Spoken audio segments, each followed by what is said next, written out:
I've been thinking a lot about pacifism lately. I mean, it seems like every other day I'm getting another news story on my feed about some horrific murder or persecution or something horrible. And I know that there are Christians that fall on the opposite pendulum swings of this issue of pacifism. There are some Christians out there who say we should resist nothing. That if somebody comes to mug you on the street, you shouldn't fight back, even if they have a weapon. Even if they're going to murder you, you shouldn't, because a Christian should never engage in combat. And then there are other people on the other end of the spectrum who are Christians who would almost say, hey, if a guy looks at me funny, I'm obligated to hit him preemptively, get that first strike in before he does something weird, ward him off. And obviously, we know between pendulum swings, there's always some place in the middle that typically is the right path to go. I just keep thinking back to what Paul said. I can't remember. I believe it was to the Philippians, when he tells them that you accepted the plundering of your property. And I think about martyrs like Stephen, willingly kneeling and being stoned to death. I think about Polycarp, John's disciple, at roughly 90 years old, accepting and walking to the stake that he would be burned on to death after the Roman government came to kill him for being a Christian and preaching Christianity. And so it makes me wonder, well, are we supposed to just lie down and take it? Anything. But at the same time, I think about the parable of the Good Samaritan. This was a parable that was talked about today in church by my priest. And it was a very good sermon that he preached. And I couldn't help but keep thinking about that parable afterwards. Because we as the Christian are supposed to be the Good Samaritan. And whoever that is, that's our enemy, laying beaten and near death, we are supposed to come and be a neighbor to them and help them in that moment. Now, in this case, more often than not, we, in our fallen state, are the Jew who has been beaten and left half dead, and Jesus is the Good Samaritan who, while we were half dead spiritually, came to us and saved us. But in a practical living sense, on the day-to-day, we're supposed to be the Good Samaritan. No matter who it is, we're supposed to come to their aid. And I just have the thought of, if we take out the Samaritan of the story and we put a Christian person in, and they were walking on that road, and they arrived not after the mugging took place, but as it was about to happen, and they saw it start, would us as Christians be okay to charge forward and defend that person from the mugging, to punch, kick, or use any weapons that we have on us at that time to thwart that mugger's attack? And instinctively, everybody, I believe, would say, yes, of course, we are obligated to run in there and help somebody who is in danger from another human being. But why? If we're just supposed to lay down and take all vines, oh, well, it's because it's another party. It's not your life, it's someone else's. Okay, I can see that. Defending innocent life from somebody who is sinning against that innocent life by marring or even killing that image bearer of God. yes, I can see why we would charge in and help them. But then I think about if we were the Jew, in this case the Christian, being mugged. Although we see in the Bible people just kneeling or walking to the crosses where they would be crucified, to the stakes where they would be burned on, kneeling to the stoning of crowds, I think we all instinctively know that if I walked outside my house right now and some guy tried to mug me with a knife, I would not be sinning if I knocked it out of his hand and attacked him to subdue him so I could get the authorities involved and him arrested. Yes, I would be throwing hands or using a weapon on me or even using his own weapon on himself, but we all know that that would be okay, instinctively. But why? Why, if we're supposed to accept the plundering of our properties, if we're supposed to accept all this persecution, the stonings, and everything else that's coming our ways? Well, we are. We are supposed to accept that when it happens.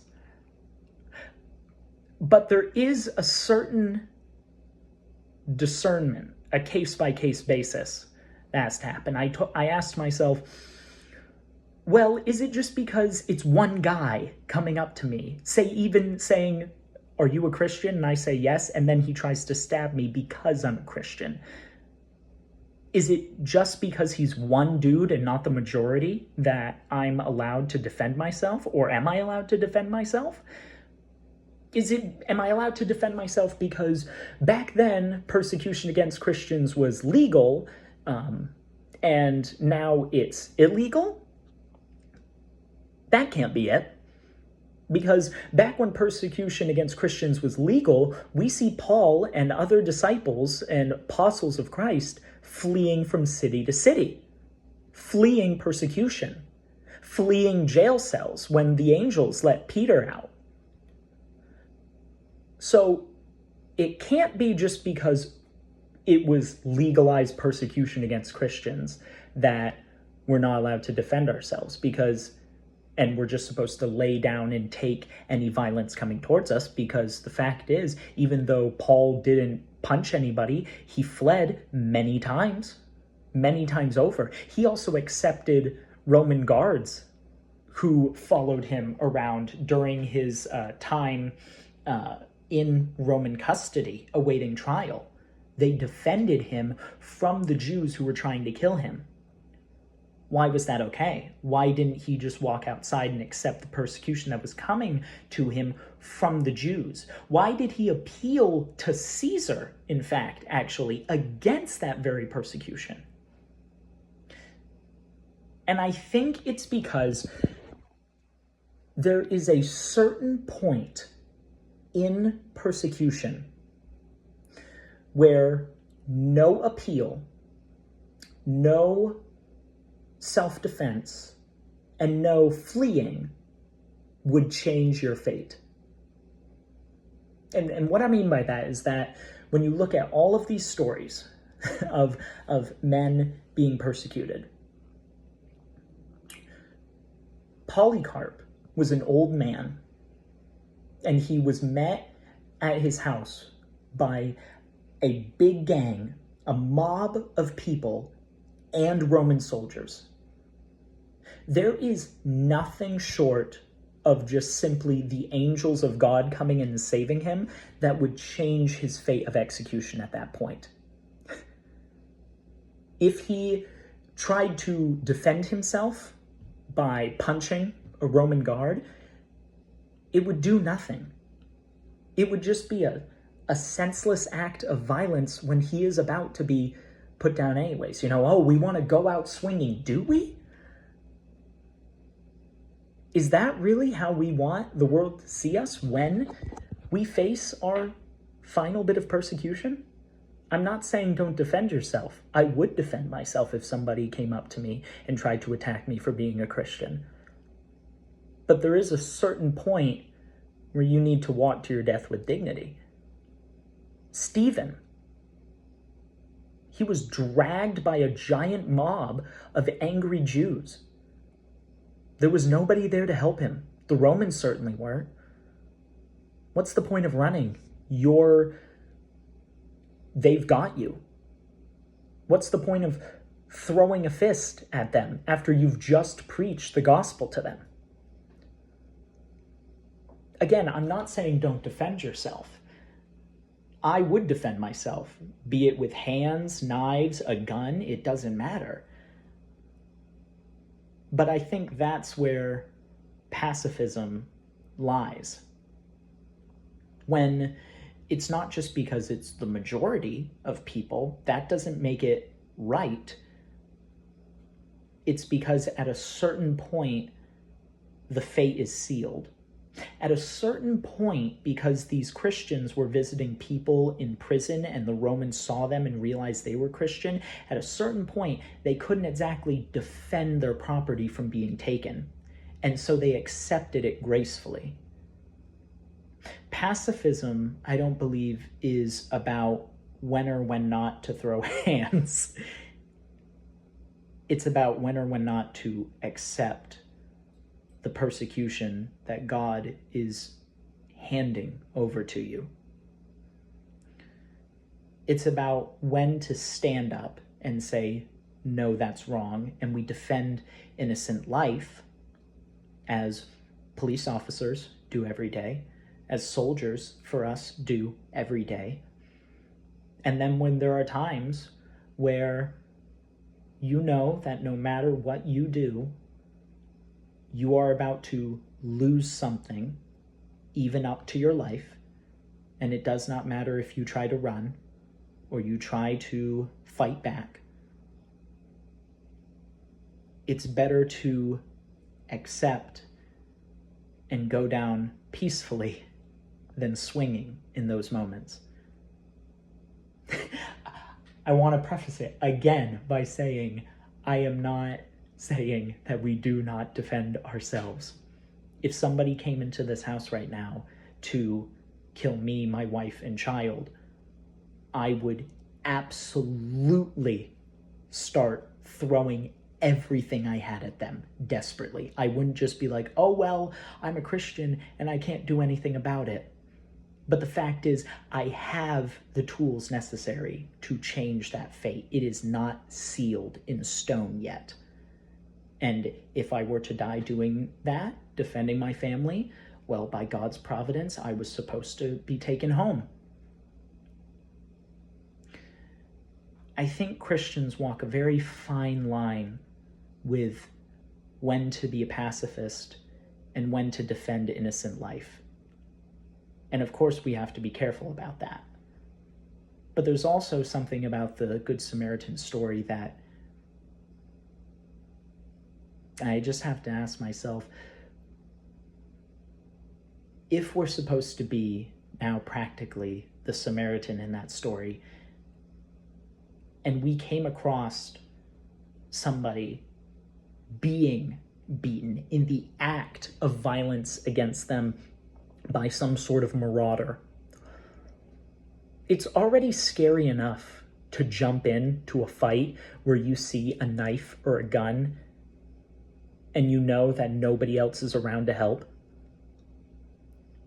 It's even more difficult to do that when you know that that person is somebody who hates you with every fiber of their being. And would we still do it?